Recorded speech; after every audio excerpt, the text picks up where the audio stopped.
Good evening, everyone, and welcome to the final session of what we hope has been a very exhilarating 2 days.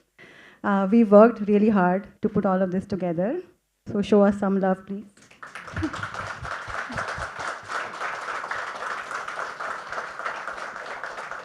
So this final story is about Agnikul. Agnikul is a story about endurance. It is a story about audacity, the courage, or as some might say, the foolishness to dream big. Over the past 2 days, several conversations, several panels, I kept hearing, oh, this is not rocket science, that is not rocket science, but here is a story that actually is. Today we are one of the largest backers of space tech in the country. We have about 14 companies across the entire space value chain. But back in 2019, when we first met Agnikul, it was only our second investment in what was then a very nascent sector. It was a high-risk, capital-intensive bet. And honestly, our deal team was very anxious, that the investment committee may not see the merit in it. But Srinath, what carried the day was your clarity of thought and conviction in purpose. You did not just talk about a company, you spoke about how India as a nation needs to build more launch capabilities, especially in an era shaped by nano and micro satellites, which was completely changing space economics, and the critical need for India to build space sovereignty. We still remember very clearly your vision behind the Agnikul trifecta. Number one, the 3D printed engines to reduce cost and complexity. Then the modular vehicle to enable payload customization. And finally, mobile launchpads to reduce dependency on fixed infrastructure. The IC was inspired. And this was one of our rare unanimous approvals. So from that lab prototype to now Agniban sorted. For those of you that don't know what it is the world's first rocket powered by a single-piece 3D printed semi-cryogenic engine. Agnikul has come a long way.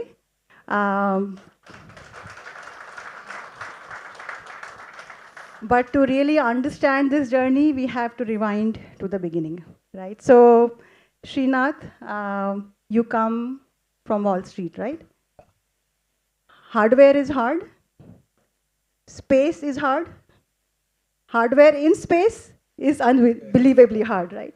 You could have built anything. You could have built a consumer company. You could have built from the US. So why space? Why launch vehicles? And why India? Especially knowing how long and lonely this journey could be. Great. Thank you for having me here. And more importantly, thank you for betting on us so early. So I think the question that you asked, I would like to slightly rephrase it and ask why finance? Because I grew up as a space enthusiast all my life. And being in Chennai, you can actually see a ISRO rocket launch with your naked eye. You don't need instruments or anything from your own house terrace.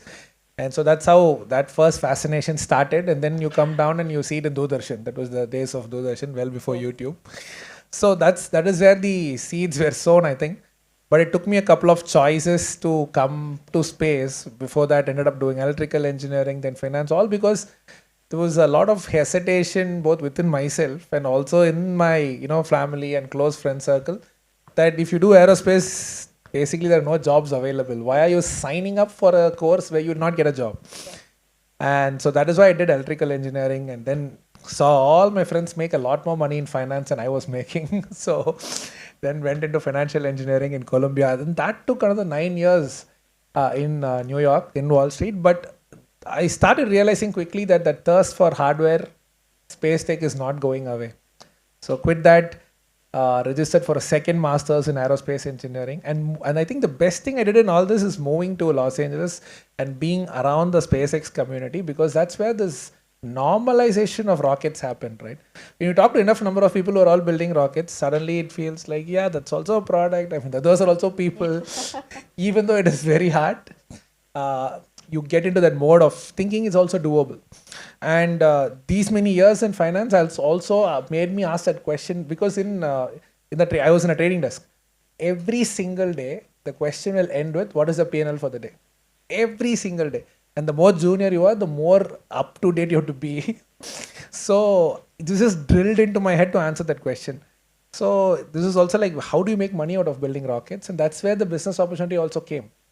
Rockets were getting bigger, satellites were getting smaller. It's almost like a gap was too obvious to not close. So yeah, made that jump. Actually, it was a bet that in India we could do it before policy was there, before venture capital was there, and all that. I still don't know why it felt almost natural. Right? Yeah, why is India not doing it? Because from a global standpoint, there are only 6 nations who can go to orbit today, and India is one of them. So why will they not allow for private? That was the question I had. I didn't know at that time that 3 years down the line, 2020, we will have an entire policy come up in the middle of COVID. All those were like, nice coincidences, but that's how it started. Great.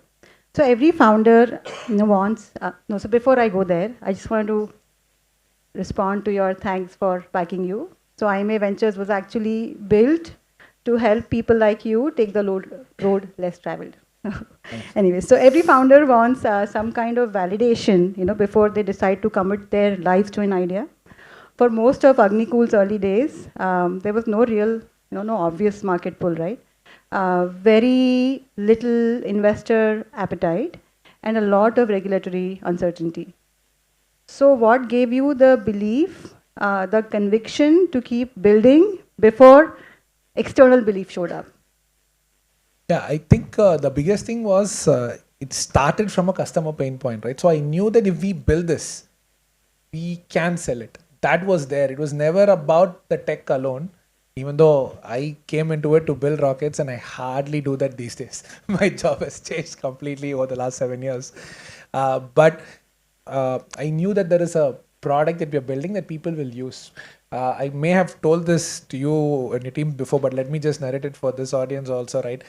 When I was in LA and I was meeting a lot of people just to get familiar with the setup, I saw a potential customer who's basically a small satellite builder come to a meetup or something with a satellite and a stroller, the ones you would carry on your plane. And he opened it and he showed that, and there was a satellite inside, a fully functional satellite, and he said no one is launching that. Right? So it just felt like, so there's so much craziness. People want to launch, but they're not getting launches. So we knew that if we build this rocket right, there are going to be people. So that is what kept us going. And then when you're in the middle of it, it just keeps going, right? You never know. Suddenly I can sometimes not believe already 8 years is gone since we started. But yeah, that's how that is what kept us going. We knew there is a clear fit. And it started from there. In fact, everything we have built, you would have read about the 3D printed engines and all that you also spoke about. Everything comes from a business case driving the tech. And I think that is what, when nothing works, and it's not like the first version of the 3D printed engine worked, right? So when nothing works, what keeps you going is, okay, if you finish it, someone is going to buy it. That confidence was there. So we'll come back to when nothing works and also the long timelines a little bit later in the conversation. But I want to first talk about the government. Most startups in India, and perhaps rightly so, instinctively shy away from working with the government. In space, you did not have any such luxury, whether it is capital or infrastructure or labs or regulation. Everything requires a deep government interlock, right? So what is the one thing that you learned about working with the government that most founders, especially those working in frontier sectors, get wrong? So I think within the government itself, there is ISRO and then there's rest of government. So ISRO is like the startup within the government in a way, right? So naturally, people just, if there's a launch, for example, you don't see weekdays, holidays, you don't see Christmas, New Year. I think 2 years ago, there was a launch on New Year's Eve or something. So that sector demands that. And I've always found that in ISRO people, they don't, those lines that you typically think of in a government setting does not apply there.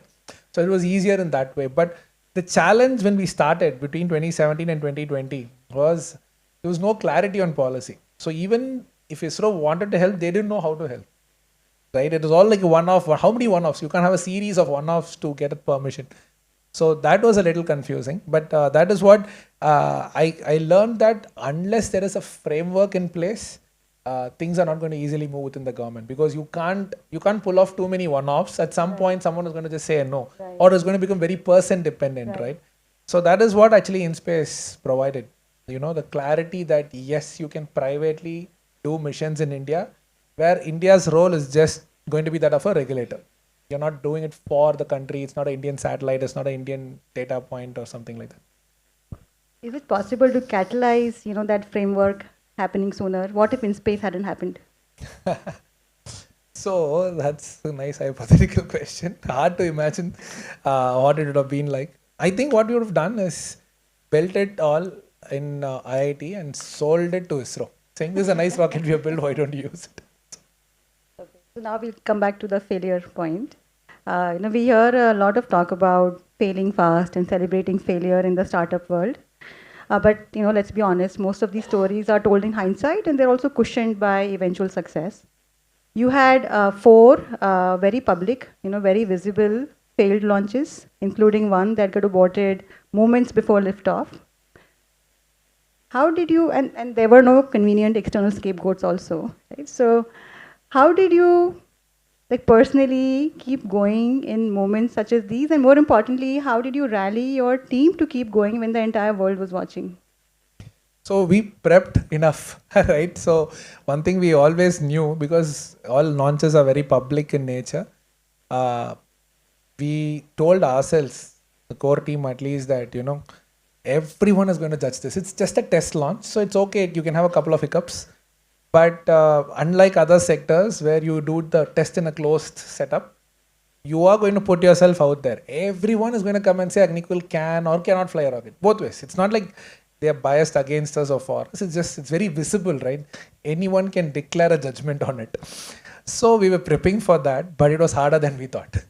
Because more than generally thinking about it, like public was asking or something, these are people who are rooting for us, right? So it was like, there was not just a lot of negativity. It's more like, when are they really going to launch? And then investors were all over the place, right? Every launch.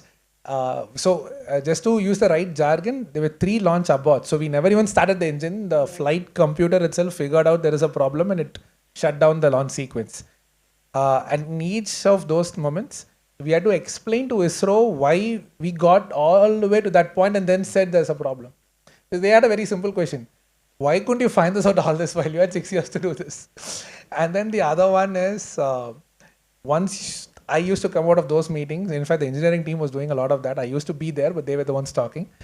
When I came out, I had a whole list of investors to answer to.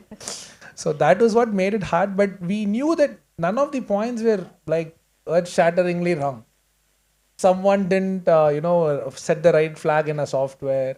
Someone didn't, put in that last plug that was needed. These are all like small things that were tripping us. So we knew that, okay, it is just about 1 or 2 more, clean attempts and then it'll happen. So that is what kept us going. I think more than me, the team was just incredibly committed. It was not like I had to go and make a speech about motivating them. No, it was actually probably the other way around. Because I used to get a lot of, one thing I did is never really ask them like, why did you not launch? Like, okay, I know they tried really hard. So I just gave them that space. So I was keeping all that pressure at the founding level. So me and my other co-founder Moin, we were holding the kids there. But yeah, I think the team was just incredibly motivated. I think beyond a certain point, it was just like, we need to get this rocket to fly. Why is it standing there for so long? So then how do you build a committed team? That is the hardest part, I think. I think a lot of people use that phrase, right? It's not rocket science. I think we should make it about people in some way. Yes. Because any, and this is not specific to rockets. I think any large project needs a lot of diverse set of people coming together, and that's an incredible challenge. There are so many views, biases, confusions that come in, right? So we try to solve for it at the hiring level. Solve for mindset rather than skill set. That was the biggest learning for me. Because at least in rockets, there is, like, you can't really find experts unless you're hiring from ISRO directly. So we just went with people who are just built that way. So the interview process has to solve for that. And the all interview processes are flawed. So it just was like, how do you hone your interview process to find that in a person? Because on the surface, if you ask a question, will you be resilient? Yeah, always the answer is yes, right? But how do you find if the person is actually resilient? And in that limited time frame, right? It's not like you have a month to figure that out. But yeah, I think that we did that right in the early part. And I think that's what gave us this team, and they are amazing. I'm very lucky to be working with them. So I want to just double click on that. You said solving for, hiring for mindset and not skill set. But talent in space is still hard, and as we understand it, most of this talent comes, from retired scientists, that have done this before. A startup requires agility, comfort with ambiguity, and while those, more gray-haired experts have been shaped by a very different institutional culture. So then, how did you bridge that gap, whether it was hiring or keeping them motivated and going, especially when both experience and agility needed to coexist? There were two examples before I had read when coming before Agnikul even started, right? One is in the US, the Apollo missions, where humans went to the moon for the first time. I think in the Apollo 11 mission, where Neil Armstrong actually went, the average age group was 26. That was the average age group. So that I had read about that at some point in time. Then closer back home, SLV3, when Kalam sir was the project director. Again, it was a fairly young set of scientists doing it. So I knew that it was not like you'll have to be a rocket scientist to do a launch. It's more the other way around. You do a launch and become a rocket scientist. Right. Okay, so that's a good data point. But then, as a startup, particularly when capital and time both are always insufficient, right? You can't reinvent the wheel. So that is where the retired SRO experience comes in.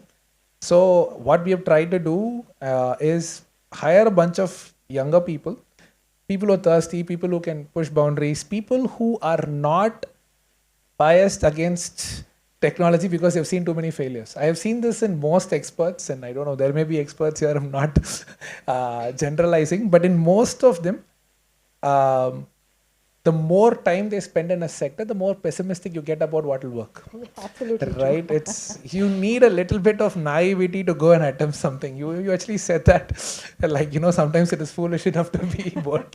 So the more you know, the more apprehensive you become. So I find that younger people are more fascinated with the videos. So you see a PSLV launch, you see a GSLV launch, you see a SpaceX launch. What flies is amazing, right? And that is good to start the work. But the moment you get in, you're talking about all the nuances that will drain the energy out of you. So if you are going to come, like for example, the 3D printed engine, we had a hard time selling that to ISRO as a story because no one thought it's possible. There were a few people, I'll be very clear, but most of them thought it's not possible. And that is because they've seen so many engine failures. Right, and now I'm telling my team also. Now they've also seen a few, right? So I would ask them, now would you go and start a 3D printed engine program? And some of them are like hesitant, right? But that is what actually gives us the strength, I think. Don't reinvent the wheel. So hire experts, but have them, if possible, one step away and let the younger people do the crazy stuff. And then have these people as putting those guidelines. So they draw the boundaries of the road, but within the road, you should have some fun. Otherwise, it becomes too constrained and too old-fashioned. That is how at least Agnikul has worked. We should take some notes for people and culture. Bhakti sitting here. For those of you that don't know, we have a very strong focus on culture building, people building. How do you build organizations? Because businesses don't fail because of product failures. They fail because the people, you couldn't carry the people along. So completely resonate. But for hard tech, I think this is very interesting insight. That how do you leverage expertise while also leveraging enthusiasm? So thanks for that. Bold ideas actually are very difficult to come from experts, I think, because they know too much. Right. So it's good to not know everything about a field. Then only you will go. I mean, maybe some people are like, for us, like one of our very early ISRO advisors was Perumal sir, who was able to do that 40 years of ISRO and still dream boldly, right? But a lot of them are just like, they're just biased against it because they've seen so much. It's not like they're negative people or something. Right. And so, yeah, that's... Yeah, every possible way in which things can fail. Yeah, so exactly. That's true. That's true. So coming back to now the timelines. We live in the world of AI where everything is defined by speed, right? Everyone from your founders to investors to customers, everybody's looking for instant gratification. Timelines are absurdly compressed now. Every day you learn about some new disruption rocking the market. But hard tech does not work on internet timelines. And so, how should founders, especially those building in frontier sectors, think about timelines for product market fit? So I think it is about breaking it down into multiple meaningful milestones, right? I think you can't get a full product out in a very short time. So you will have to see, and this depends again on the product and on the company and where they are, a lot of nuances. But generally speaking, there are milestones which can attract customers. There are milestones which the customers will start to accept even though it's not a full product, right? And I think that will have to be figured out for whatever product people are building and then start showing that out. I think that's the only way to do it. There is no shortcut in hardware directly, right? You can automate stuff a little. You can make iterations faster, but still it is going to take that time. So you'll have to prepare for it and keep putting out the message that I've progressed. So that is the only way out, I think. Many founders would also want to know your secret behind raising capital. So deep tech, is still very hard to raise capital in India for, especially if it is high risk and original. You've raised from both India and global investors, and all the while you bucked the temptation to flip to the US for easier access to larger checks. So what went behind, that decision? Was it strategy? Was it principle? Was it something deeper? And again, what is it that founders can take away from that experience?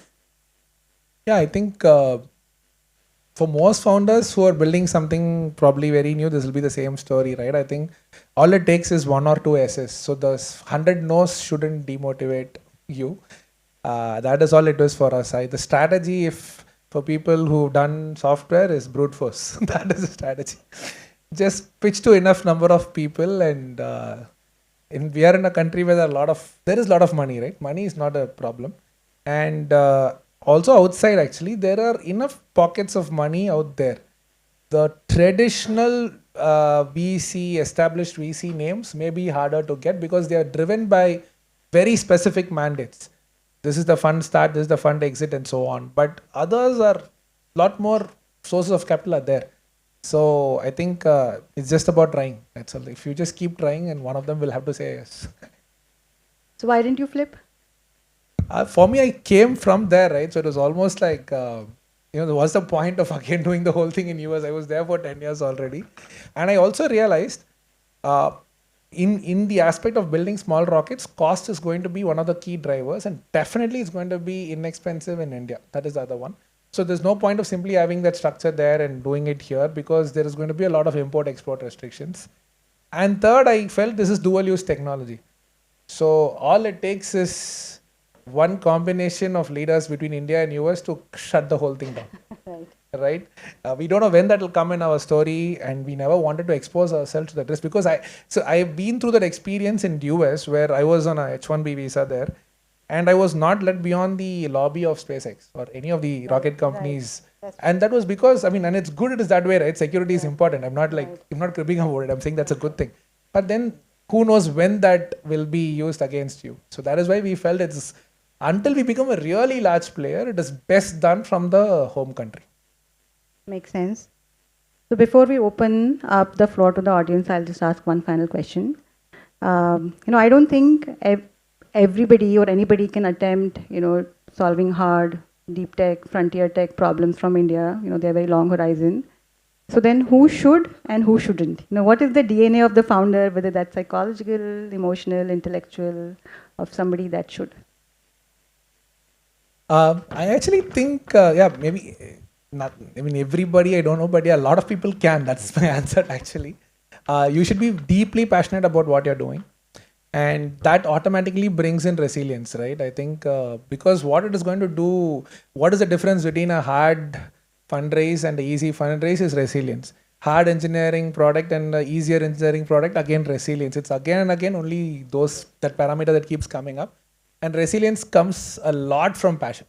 If you love the part, it's not even going to look that hard, right? So I think that is, if a founder is really, enthusiastic and passionate about solving a problem, I think he or she should take it up. In fact, I think that is actually something I tell a lot of other startup founders I meet if they are in the earlier stage compared to Agnikul today, right? I think there is a general hesitation to attempt world's best products from India. And I don't know why. And there is also a subtle difference between world's first and world's best. And I'm talking about world's best. It is not a race, and it's okay if someone else wins a race. But I think the world's best, the fact that, like, for example, for Agnikul, we are building space transportation systems. We really want to build the world's best space transportation system. And why not aim for it just because you're from India, right? Why should someone else figure it out and then we catch up? I think that is generally a constraint I see, self-imposed constraint. No one is actually stopping us from building world-class products. So I think with passion that will also unlock, and so anyone can. So to answer your question. So can we move to my favorite segment now? It is the rapid fire. I have jotted down 4-5 questions in really bad handwriting, just before our conversation, and I'm not wearing my glasses. But let's do this. So what is a small habit that has had an outsized impact on your work? I think when I was in finance, it was basically I learned to get up at the right time every day. So otherwise, because in grad school, it was classes were sparsely there or on the week. So I used to get up at 10, 11 and all. Wall Street, 6:30, you have to show up every day. So that helps because it sets the tone for the day. I hope my son is paying attention to this one. What do you trust your gut on, even when others disagree? This is a hard question because you always start having the self-doubt whether it's too much emotionally connected, but usually you try to connect it with an analogy in the past. So whenever I have this gut feeling, I try to break it down and see, is there some other thing that I've done in my life where it has worked with this kind of an instinct? And if I can convince myself, I go ahead. What is an early signal that something is going wrong before the data shows up? Yeah, actually, all founders, I think, will have that, right? There is a small voice somewhere within you that you have to raise it. And most of the times you get distracted and don't raise it. But I have learned, and I continue to learn to actually, bring it up as an important point. That bubble starts somewhere deep within you, and it will rise and come out. At least you have to address it somewhere. Maybe it's not a real problem, but yeah, I think if you're fully vested in the game, you will figure it out. You will know the problems a little early. What still scares you a little? Maybe in a good way, though. So I think, the SpaceX did 165 launches a year last year, right? 165 launches in 2025. So I think as a country, we are not yet there in terms of the other ecosystem. Forget rockets, forget Agnikul, ISRO and all. The number of NOTAMs to be issued to tell air traffic should not fly over a particular place, clearing marine traffic, all of that is a lot when you took at that scale, right? A launch every 2 days or 3 days. So yeah, I think that building operations at that scale. So you put up this event and you know how hard it is. Yes. A launch is like this every time, right? So how will you be able to do 165 of this a year? That's what worries me about ourselves. Okay, my final one. What does a life well lived, well spent look like for you? Oh, deep question. I'm going to just tell what once my wife told me, right? If you basically leave the universe a little better than where it was when you started off, that's a life lived better. So wow, profound. Credit to her. That's not my thought, but I fully believe in it. Okay, so thank you very much for that amazing session, Srinath.